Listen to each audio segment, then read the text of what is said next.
Hello guys, magandang gabi sa inyo lahat. Ito si Mike Padawan. Nakatulit tayo sa pinaka-latest weather analysis ng araw po ng Disyembre 30, Rizal Day 2024 hanggang Enero 1, 2025, New Year's Day. At ito po ay ng araw ng Lunes hanggang Miyerkules. Tagalog version po ito, pinaglilingkod sa inyo ng Typhoon 2000 at ng Naga College Foundation.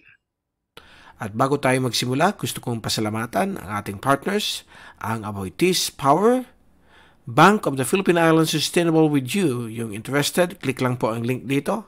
Or kapag kayo po ay nanonood sa Facebook channel, meron pong link doon sa description patungo sa BPI Sustainable with You. Ang lokal na gobyerno ng Naga City, headed by ang Honorable Mayor Nelson Legacion at ang ating Honorable Congressman ng ikatlong distrito ng Camarines Sur, Congressman Gabby Bordado. At ngayon, umpisa natin pinaka-latest update. Bago tayo magsimula, advance Happy New Year sa inyong lahat. Okay?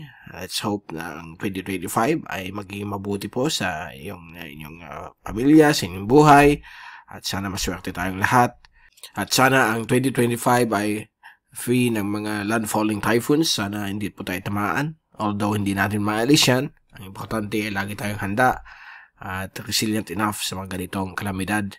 Alam natin na taon-taon meron talagang mga bagyo at ang importante lagi tayong prepare and I hope na patuloy pa rin ang ating pagbigay ng information sa ating panahon, lalong-lalo na po sa mga darating pang mga kalamidad o mga bagyo na mag-form sa Western Pacific. So far na yung New Year's Eve hanggang sa first 2 weeks ng January, wala po tayong natatanawan na sama ng panahon. Puro amihan, shearline, IDZZ, mahinang LPA.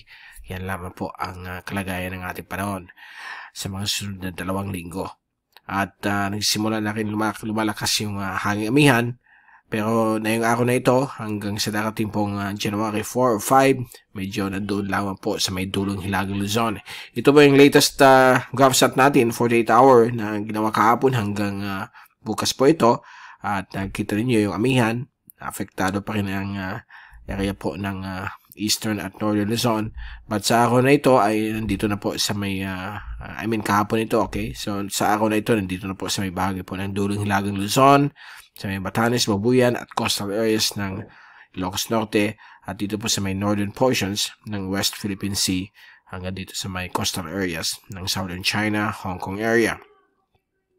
Meron po tayong mahinang LPA po dito na lumabas na po dito sa may West Philippine Sea at magbibigay po rin mga paulan sa may bahagi po ng Spratly Islands, kasama po dyan ang Kalayaan Island Group at yung ITZZ ay nag-oscillate pa rin o nasa area po ng Visayas, Sulu Archipelago at Mindanao. Sa Kabikulan, medyo nag-improve na po ang panahon. Although kanina umaga, may mga maliliit na mga thunderstorms, mga paulan.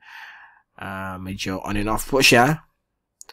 Kaninang alas 7 hanggang alas 12 ng tanghali, but pagpatak ng hapon ay lumabas na po ang haking araw. Okay? At bukas ay medyo okay po ang ating panahon. May mga chances pa rin ng mga isolated rain showers. But sa hapon lang po yan. Sa gabi, okay naman po. Pero dito sa may bahagi po ng Mindanao at Visayas, mukhang may mga isolated showers po sa darating pong New Year's Eve or sa pag-celebrate natin ng January 1 New Year's celebration. At ayan po, sa latest fast animation natin mula sa University of Wisconsin Tropical Cyclone page, meron po dito shallow LPA sa may bahagi dito ng south of Kalayaan Island Group. Magbibigay ng ulan po dyan sa susunod na 24 hanggang 48 oras. At meron pa rin dito ng Intertropical Convergence Zone sa may Palawan, Sulu Archipelago, Visayas at Mindanao. At meron dito isang trough na mukhang magiging isang shallow LPA, but sa mga oras na ito ay nagsimula pa lang siya magkaroon ng counterclockwise circulation, but hindi po ito inaasahan na lalakas at malulusaw lamang po ito sa susunod na 48 oras. Sa Kabikulan, mukhang nag-easterlies na tayo.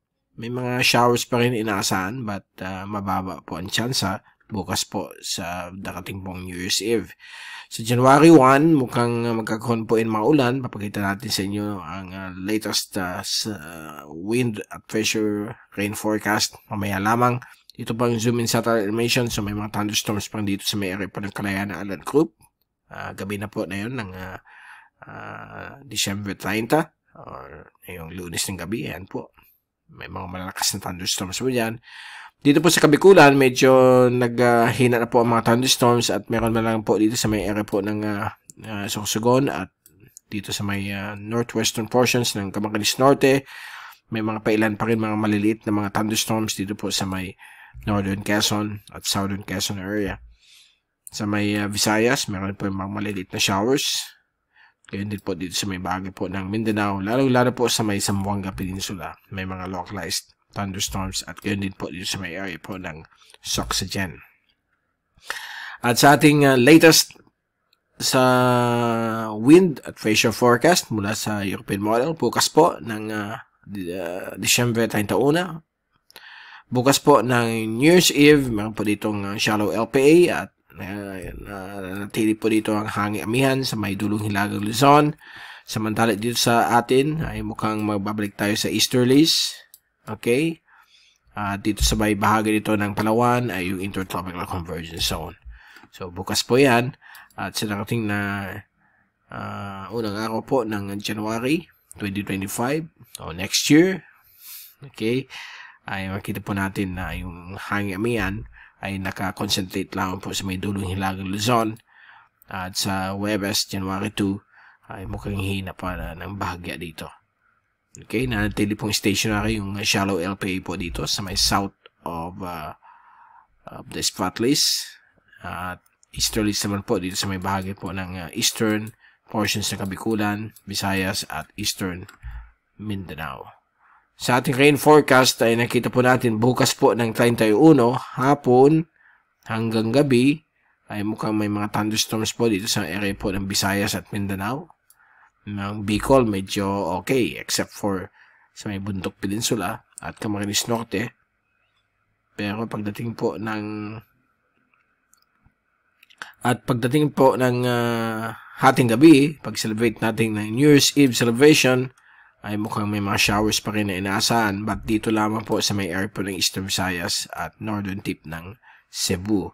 But hindi natin alam kung magkakaroon po ng mga ulan dito, papago-bago kasi ang forecast, so most likely may mga showers din sa may eastern sections po ng Kabikulan, sa may Partido District, Eastern Albay at Eastern Sorsogon, pati na rin sa Catanduanes. But let's hope and pray na wala pong ulan sa darating pong New Year's Eve celebration. So yan po. Okay. At sa unang araw po ng susunod na taon, 2025, January 1, Miyerkules, sa hapon, may mga possible thunderstorms naman po sa Kabikulan, Southern Quezon, Oriental Mindoro, Northern Palawan, dito po sa Visayas at dito rin sa Mindanao, lalo na po sa hapon. Okay, so parang balik na tayo sa usual na fair weather. Yan po ang fair weather dahil po may mga ulan pa rin sa hapon kahit na mainit sa umaga. Sa January 2, may mga afternoon o evening rain showers pa rin tayo inaasahan. Ayan po, kitang-kita po sa iba't ibang bahagi po ng ating kapuluan, lalo na po dito sa may area po ng Northern at Central Luzon, dito rin sa may Mindanao, Visayas, ibang portions po ng Kabikulan.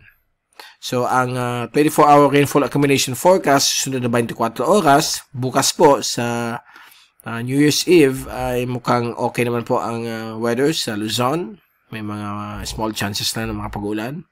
At dito rin po sa may bahagi po ng Mindoro, Masbate. But ang area po ng Batanes, Pabuing Cubao Islands, may mga chances of mga thunderstorms at ulan dahil po sa amihan. Dito rin po sa may area po ng Palawan, Sulu Archipelago, Mindanao. Ibang portions po ng Visayas, may mga possible rain showers at thunderstorms sa hapon ng gabi. Sa dating pong Enero 1 o next year, 2025, may mga inaasahan po tayong mga thunderstorms dito po sa may eastern sections po ng Kabikulan, northern Panay, Oriental Mindoro, eastern Visayas, mga isolated areas po ng Mindanao, at dito rin po sa may eastern sections ng Cagayan Valley at yan, sa may area po ng Apayao. Sa January 2, ay mukhang may mag-form po dyan ng panibagong shear line sa may eastern sections po ng Cagayan Valley hanggang dito sa may northern Quezon area at coastal waters po ng Camarines Sur, Camarines Norte, yung northern portions po yan facing the Philippine Sea. At pagdating po ng Enero at 3, mukhang lalakas po ang panibagong shear line. Ayan po, apektado po ang coastal waters o coastal areas ng Cagayan Valley. Okay, sa ibang bahagi po ng ating bansa, okay naman po ang panahon. May mga isolated rain showers, thunderstorms lamang po. Okay, at sa ating wave heights, bukas, mukhang bababa ang mga alon dito sa East Philippine Sea. At mukhang nasa ano naman po ito. Kita natin, nasa 2 meters. But kung malapit po kayo sa coastal waters o coastal areas ng Bicol, sa may Camarines provinces, ay mukhang nasa 1 to 2 meters lang po ang wave heights. Sa West Philippine Sea, ganoon din po. Except for dito sa may area po ng Batanes, Pabuyung, Cabo Islands, medyo malalaki pa rin ang alon, up to 3 meters. Sa inland waters ng Pilipinas ay magiging kalmado hanggang half a meter lamang po ang alon. Sa Miyerkules, unang araw po ng 2025, Enero 1, ay mukhang okay naman po ang coastal waters ng ating bansa except for extreme northern Luzon na pwedeng umabot po ng 4 na metro ang paglaki ng alon. At pagdating ng January 2 o Enero 2 hanggang Enero 3, mukhang balik na naman ulit itong amihan dito sa may dulong Hilagang Luzon.